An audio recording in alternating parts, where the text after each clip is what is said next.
Because think about this for a second. We have, now that we talked about all the different Jesus and everyone speak our language, think about this for a second. Everyone has a worldview.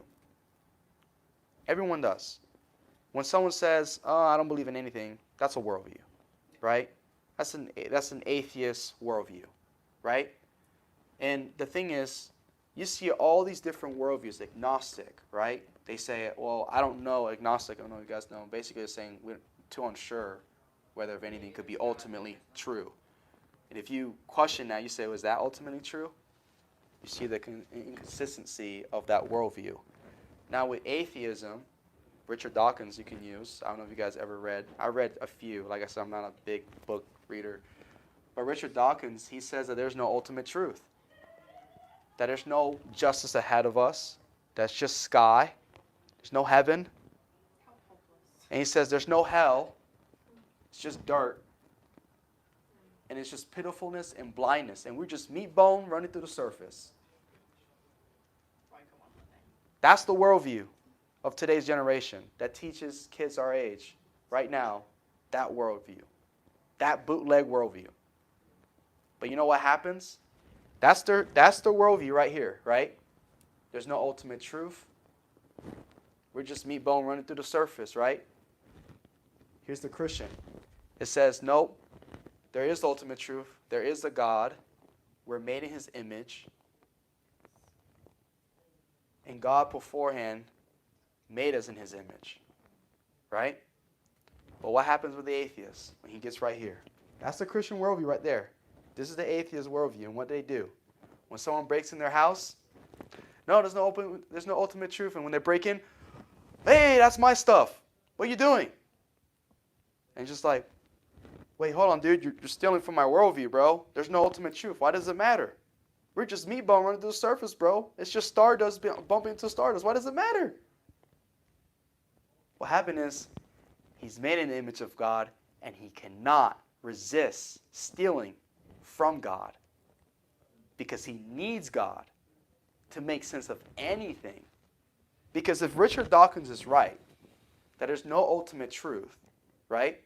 And we're just meat bone running through the surface, right? And there's no justice ahead of us, right? Like he claimed that there's no ultimate truth. Then why does it matter with a person breaking into your home? Just let him take your stuff.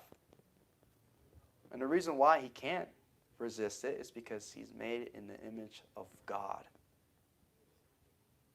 He needs God to make sense of anything. He needs God to say that black lives matter. He needs God to say that white lives matter. He needs God to say all lives matter. He needs God to say love matters, respect matters. But you know what they'll say? Well, society is what determines truth. Oh my goodness. Really? Because if that's the truth, Richard Dawkins, then it was okay to enslave black people. If that was true, Richard Dawkins, then you would have been fine with Hitler doing it, killing all the Jews. And you know what he'll say? No, we shouldn't kill Jews. We shouldn't enslave black people. But you just said society determines truth, Richard Dawkins. You just said that there's no ultimate truth and there's no justice ahead of us. Richard Dawkins, I don't see you. Now I have to go over here. Richard Dawkins, I don't see you at a courthouse protesting for judges to stop doing what they're doing if there's no justice ahead of us. Richard Dawkins, that's a bootleg worldview. What happened is we need God to make sense of all of it. But if we reject God, if we reject His word and we continue the path on righteousness, we're in sin. What does Isaiah chapter 30 verse 1 says? You guys can just go there, but I'm going to quote it. This is my favorite passage. I always quote it. Here God says, "Ah, stubborn children, declares the Lord, that carry out a plan, but not of mine, that make an alliance, but not of my spirit, that they may add sin to sin." You see, if I accept other spirits that's not of God, He said that's adding sin to sin. If I have a plan that's not of God, that's adding sin to sin. So we need God to be in the path that makes sense. We need God to be consistent because you and I, we're imperfect people. We need God's gospel to set us free of that bootleg worldview. That's what we need.